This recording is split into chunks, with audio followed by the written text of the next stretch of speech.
So if we kind of go back a little bit, we'll kind of see this through. So I go in, I delay the rake because I don't want to get killed. I rake on that central mob. I could have actually done another rake. I don't end up overcapping on energy though, so it's okay. But I could have thrown out an extra rake. I then look to Primal Wrath. Oh, sorry, I swipe and then Primal Wrath in that Berserk window. Then I do a double rake spread. Then I Primal Wrath again. Thrash, swipe. I could have shredded instead of swiping. That was a misplaced. I should have used shred. Generate that Blood Talons, use that, and then we get that Convoke out. Perfect. Now, I could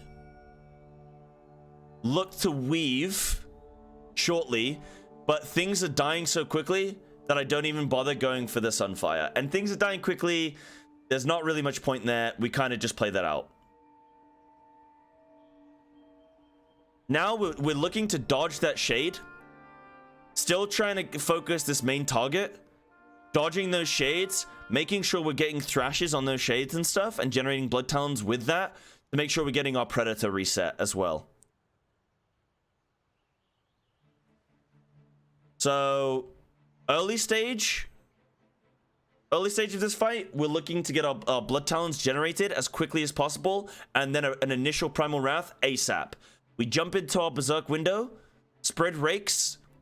Get our Primal Wrath up again at around about the 4-second mark. Yeah, perfect. So it snaps up to 12 seconds, which means it gives us time to get our Convoke out. Make a minor misplay by swiping instead of shredding, because the shred's just going to get us to 5 combat points quicker. We get another little Primal Wrath out just to be safe, and then we go for our Convoke. During our Convoke, we end up getting... We still do get some rakes during our Convoke window, because there are 7 mobs. If you delay and you get 7 rakes out, you're physically not going to be able to maintain 7 rakes on mobs. You won't. By the time you've got that 7th rake, or probably by the time you've got that 5th rake, you need to reapply on that 1st rake again. You're going to energy starve. You're not going to be able to do it. The goal is to try and get as many mobs raked up so that during your Convoke window, you have as few rakes as possible so that you can try and pull out as many shreds and bites as possible. Raking during your Convoke is not a bad thing, but during your Convoke window, if you are using Conflux, then your damage is going to be increased by 22% during that Convoke. So if mobs are already pre-raked, then they're going to immediately already be taking that increased damage, which is really nice. With Convoking, it will really try not to thrash if you already have it active. But I don't know if because there's a high mob density, if it does try and push for thrash, or I don't know the full inner workings of Convoke. I don't know if anybody truly knows the inner workings of Convoke. What is Convoke? How does Convoke really feel? You know what I mean? But we do get a couple rakes out. We still manage to, we don't get many shreds. We're in our Berserk window. We only get 2 shreds. Kind of shitty. We do get 4 bites though, so we're kind of happy with that. We only get 1 Moonfire. Would have been nice to get, you know, pull out a few more. Moonfire is pretty cool to fish for. We basically don't want to fish for Thrash, so we want to try and remove that from the pool. We want to try and fish for rakes, shreds, and bites. Let's break this down. So in this pack, we've got a couple cultists. We've got 3 cultists. We've got the, I can't remember what it's called, but the big bone soldier, or the bone reaver, and then we've got a couple bone soldiers. Bone soldiers, don't even worry about them. Cultists, they are spellcasting, so they're going to be throwing out their scribe. So that, I don't think it just goes on tank. I think that's pretty much like random allocation, so it can just go on anybody. So you want to try and be kicking those scribes. You don't need to worry about the Dark Lotus because you kind of just avoid it. But if you can kick the Dark Lotus, great. Like, if you can do some stuns and stuff. Like, if you can, so, like, Windwalker here, if they can do a big leg sweep and just stop any casts during this initial setup, I could have taken that. I should have looked for that Dark Lotus. Because we pulled that cultist for so long, it's going to be looking to get that Dark Lotus cast out. We pull these cultists in. They're not in combat with us for too long, so they're not yet casting their Dark Lotus. So we could have skipped that cultist. That was the only one I had to worry about, that first one.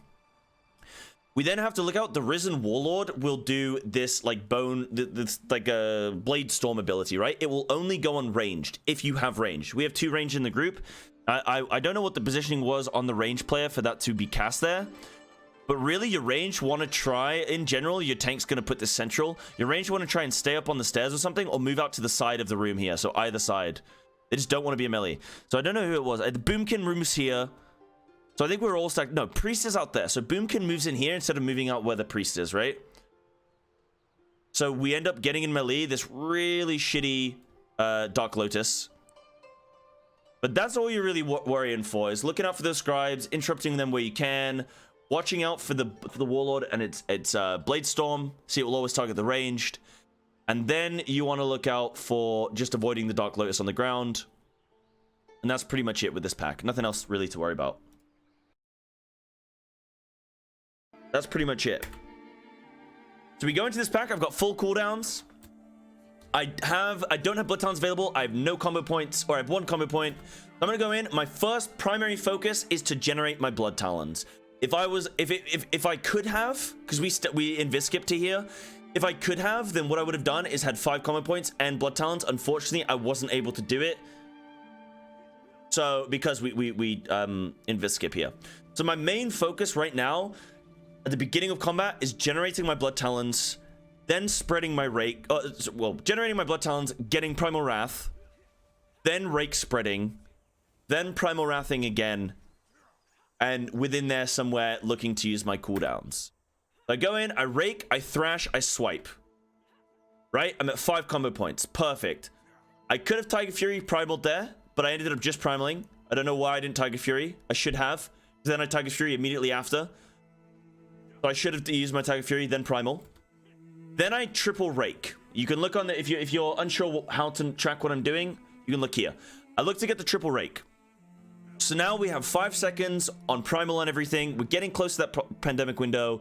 We got Rake on everything. We got the initial mark. So these Rakes are all going to be very, very close in time. And then we're going to have the 1 offset because it was the beginning of combat Rake. So our next mission right now, when we're in this position, is to Rake this mob.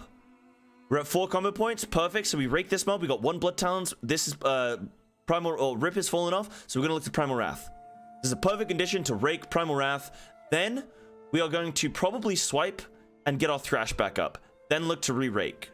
Did I just Primal Wrath on 4 combo points? Oh, God. Feels bad. Sometimes we make mistakes, chat. That's fine. Okay, so I Primal Wrath on 4, just so then I can get the Convoke out ASAP. I probably could have re-raked and then Convoked. But obviously I can stop, start, so it's a lot easier for me to break down these things and see them when I'm, you know, not in the moment. Get the or I look to go for a Ferocious Bite. I should have re-primaled there, but I was cheeky. I then regenerate my Blood Talons, because coming out of the Convoke then, I don't have Blood Talons, and my next mission is to generate that. The easiest way to generate a Blood Talons coming out of a Convoke window is to Swipe. So if we look at what my Convoke ends up casting,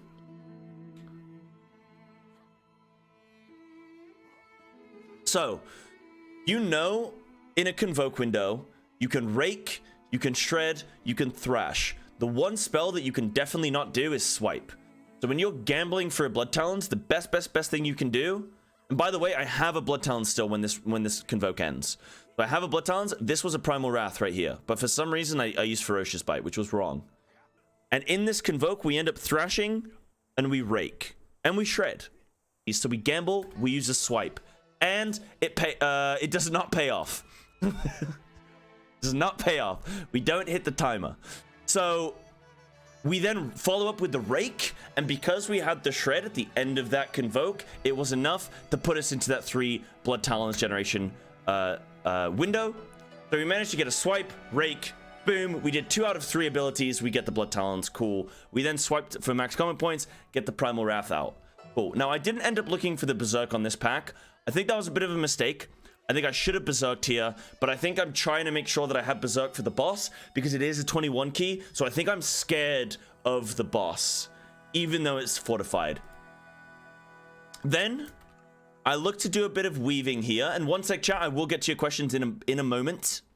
So I looked to read Rake Spread because I have my Blood Talons. So now we're in a spread phase. We did the generation, used the primal. Now we're in a spread phase again. So we do the rakes. Almost all the mobs have Rake on them. Then we swipe to get to 5 common points. Look for the Primal Wrath. Now, at Primal Wrath, I have like no energy. And Rake is on pretty much every mob. Primal Wrath is at a good position. Thrash has fallen off, but I don't care about Thrash. So I'll use my Sunfire back into Cat. Or I use a War Stomp, cool. Back into Cat. I'm not quite at 100 energy. I do need to generate my Blood Talons now. I'm at 0 combo points. Perfect. One thing you want to avoid is being at like 4 combo points, not having Blood Talons, then going into balance, using your Sunfire, then going back into Cat. Because then you're at this really shitty position where you don't have your Blood Talons, you're at high combo points, high energy, and now you need to like use either a shitty Primal Wrath, which is unsnapped, or you need to overcap on combo points, and neither of those situations is good. So at least, even though I don't have Blood Talons rolling, I've got a good timer on my Primal Wrath, and I can start generating now. So I'm in a good position. So I can start, I do a Rake, Thrash, or Thrash Rake, and a swipe. We get the generation, we do one more Rake to get our 5 combo points into the Primal. Bada bing, bada boom. So we're looking good there. The mobs start dying. I'm watching out. I'm seeing that Blade Storm coming in, and I'm immediately backing up. Immediately just moving away. Keeping distance, but still auto-attacking that main prio target. Cool. Trying to be very careful. I know this looks like Shade Pad when I should be killing these mobs. If this mob goes and smacks my healer's in big doo-doo. Then looking at it mechanically, what do we need to look out for? So I spoke about what we need to avoid. Now we'll get to your questions very soon. About what we're gonna watch out for. So we look out for the lightning discharge. It's not on anyone. It's not on the healer. He's far away. Cool. We got this blade storm coming in. So I back up, and then we get a leg sweep. Cool. Just a little preemptive backup. Not too much. Just enough where I'm not in that initial blade storm hit. This is why Balance Affinity is really, really good. I look for that heal. Get the kick. Constantly looking for heals here. Constantly looking for heals and blade storms. I don't give a shit about anything else. I see that blade storm coming out. I war stomp. Don't manage to hit both, unfortunately. But that's okay. We get the ring of peace. Now I've got kick back up. I'm looking for a heal. I'm looking for a heal. Lightning discharge. I think I end up taking that instead because they're low health. Heals aren't coming out. I'll take the discharge instead. Cool. Rather than sitting on my kick. Because if anything comes up now, we got people that can take it, so it's fine. If any heal comes up. We don't really care too much about Hex. Obviously, in an ideal world, we would kick, but I don't think we were on Discord. So, I'm not going to chance it. I'm not going to kick Lightning Discharge or Hex when I can kick a heal instead. Right, where is the next position of this dungeon that we want to look at? So, obviously, I mean, I'll take a moment just to say with Enraged Spirits, kill them. Use cooldowns on them. Done. So, a couple things to look out for when you're fighting this pack. Really, really important. This Woof will go on a random player, and it will stun you and anyone else in that circle, and it does a decent amount of damage. Try and use a defensive on it, something like Bark Skin. You don't need to commit Survival Instincts, but a Bark Skin in bear form is really good if you can. And then these clients, they do a couple of abilities. So they give themselves this haste buff, or like, movement speed buff. What I think you need to really be careful of is the spinning up, where they kind of just spin and they'll hit you, and then it gives them that stacking movement speed. So you just need to be careful of them. You can stun them though after the cast. So as soon as the cast goes through, boom, stun them because it's a channel. And then they do the discharge. And the discharge is a cast which will go on a random target. I think it used to try and target the closest player, but now I think it's just anyone at random. I think they did alter it. That's what you really want to look out for. You want space efficiency with this pull. You want to make sure that you've got room to maneuver. Look out for the woof. Look out for the discharge and the spin. Use that balance affinity to try and back off. Look for the war stomp. So I go into this pull. What do I have available? I have my Berserk coming up. I do not have Convoke. However, I think we're going to kill this pack, and then we're going to stealth up to the last pack in the dungeon, I believe.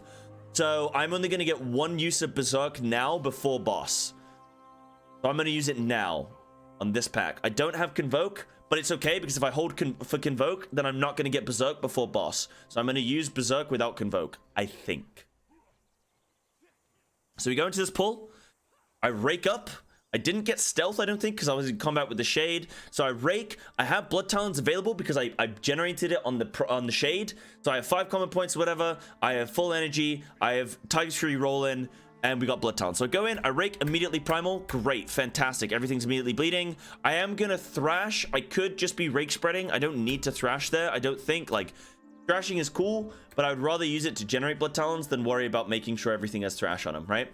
So I go in, I rake primal thrash, then I start rake spreading, but and then I primal wrath again because I still have 1 blood talons left available. Or yeah, 1 blood talons left available. Now I want to be rake spreading, trying to look out for that spin, trying to be very careful, looking for some kicks here.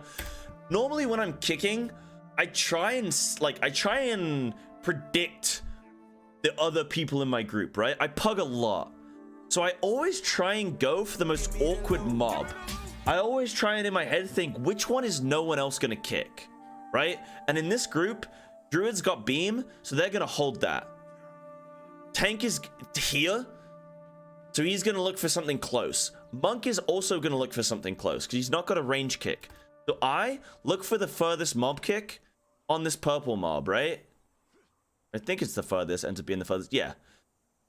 So I try and get an early kick and the most awkward kick. That's what I try and do in my head. So I see this one, I go, yep, you're far away from the group, I'm gonna hit you. Boom, done. Nobody else gets the other one, unfortunate, but at least I did my job. My kick's now on cooldown, we're looking good. Backing up, I see that blade storm coming in, or the spin, I'm backing up. I can use Maim here to deal with some of these spinning ups, or to deal with some of those discharges. I'm then just looking to generate blood talons, rake spread, and then look to get the primal wrath out. I get the whiff on me, so what do, I move it way away from the group into the edge of the wall. Everyone else can stay here and fight, but I'm still positioned in a way that I can keep DPSing. Right, so where else are we at? So I look for that Typhoon because I don't have kick available. I've still got Maim. I'm probably going to look to throw it out here at some point. Got the Woof, immediately back off, bear form. I don't have box skin available. I think, yeah, and I don't have survival instincts either. Some things that I like to do as well, sometimes I will commit a defensive where I don't really need to, but if I think that it can allow me to, so I do commit the survival instincts there, right? But sometimes what I might do, say I got spinning up going on here, I'll kind of like use my defensive and kind of just eat it. Because I know I don't need my defensive now. I mean, technically I want my defensives on those slimes, but I don't really need my defensive until the boss again. So like, I mean, this is maybe a shitty example. I probably wouldn't really like do that here necessarily, but just as like an example, sometimes I'll commit a defensive to allow me just to kind of cheese damage if I know that I'm like absolutely not going to need it for the next few minutes. If I know that the next bit of the dungeon is not scary. I have everything available here. I've got my Convoke, I've got all my defensives, I've got trinkets, I've got Berserk, I've got everything. So what I want to try and do is I want to try and start raking these bad boys up. So I rake in, I try and get an efficient thrash. I'm not going to fully hold until these guys eventually move in because it takes so long. So I try and do a decent, I try and get it central and do a decent enough thrash to hit as many targets as possible. And then I'm going to look for the swipe, right? Get the swipe, immediately get the Berserk, and then again position in a way so that I can try and hit as many mobs as possible. So we're gonna just look at that again really quick. So go in, try and get a nice central rake, try and get a nice central thrash, get the swipe, look for a decent primal, and I actually hit everything with primal wrath there. Really nice. Now I'm gonna weave, and I think I do a Boomkin Convoke. And I'll explain my rationale in a little bit. So I go in, I Sunfire first, so Heart of the Wild, then Sunfire, so everything, Sunfire's uncapped. Everything can be bleeding from the Sunfire here. And then I Convoke. And do we get lucky on the Convoke? We do not. Spoilers. So on that Convoke, I end up getting 2 rakes. So you can still rake during your Boomkin, which is cool. The only, and I thrash, right? Then I'm throwing out some Moonfires, which you're gonna do anyway. And in change of Ferocious Bites, I'm doing Star Surges. I would prefer Ferocious Bites, but I get the Starfall, which again is uncapped. And I'm also fishing for the full moon. If you get a full moon that hits here, it's gonna hit for a lot. In my opinion, on this environment, with the way that we pulled all these mobs up so quickly, I want to do a Boomkin Convoke here. The reason being, I'm not gonna be able to, in cat form, I'm not gonna be able to, like I said earlier, you want to try and fish during your Convoke. You want to fish for shreds and you want to fish for bites. Those are the most effective spells you can get during your feral form, because you're assuming that you've already raked everything, right? On 20 mobs, there's like 15 mobs, right? On that many mobs, I am not gonna rake everything. It's gonna cast Thrash anyway, but I'm not gonna be able to rake everything. It's gonna throw Moonfire. Like, I can't. Like, if you're on like 2 targets, you're gonna get double Moonfire, and you're like, fine, whatever. On this, it could potentially like Moonfire like 3 or whatever targets. So I'm not gonna Moonfire everything. I'm not gonna rake everything. My best hope is that I can maybe fish for a full moon. And I'm not going to get many ferocious bites, because it's going to try and do rakes and thrashes and wraths and moonfires, right? So I don't feel like I'm really losing anything from not going feral Convoke here, but I'm potentially going to gain the full moon. And then I follow up the Convoke with another Sunfire. Things have just stopped bleeding from, I believe they've just stopped bleeding from the Primal Wrath. I get the Sunfire. No, okay, so it does drop off for a little bit. Because I only Primal Wrath. My mistake here was that I only Primal Wrathed once. What I should have done is Primal Wrathed, Shred, Primal Wrath again, then Boomkin Convoke. Because I've lost about 5 seconds or so off of my Primal Wrath. That was my big mistake there. So my Primal Wrath drops off, but I could have done better on that, yeah. And then we go in, we rake. I shouldn't have swiped, I should have shredded. Get the Primal Wrath going again. Cool. Try and get a little bit of rake spreading here. Get the Thrash up on everything, because it's ticking off. Look for another Sunfire Weave. Again, Sunfire is uncapped. I've got my Heart of the Wild buff still, and then just try and maintain my Primal Wrath in this massive AoE. Trying to get those. Obviously, when I'm Sunfiring, I'm trying to make sure I'm targeting a mob that is as central as possible to try and hit as many mobs as possible. So, defensively, what do you need to look out for in this pull? We'll go through that very quickly. Not much, really. Like, not much. I never really stress too much about this pull. The only things you want to be careful of is not pulling aggro so that you're not getting smacked. You want to be careful of the silence rings that go down, and also these, like, starfalls that are coming down. Just kind of watch your feet. They don't hit mega hard, but they can chunk you, those starfalls. So try and just watch your feet. And then look out for the silence rings that go down. Apart from that, it's just more so, it's not necessarily about like individual interrupts and stuns here. It's like typhoons, vortexes, binding shots, ring of peace. Like, you're trying to just clear them from your tank, but keep them stacked up, right? So there's not really too much defensively that you need to worry about. Like I say, I pulled aggro here, so of course I'm going to be taking a bit more damage than I should be. I have the survival instincts available that I haven't used, but I should.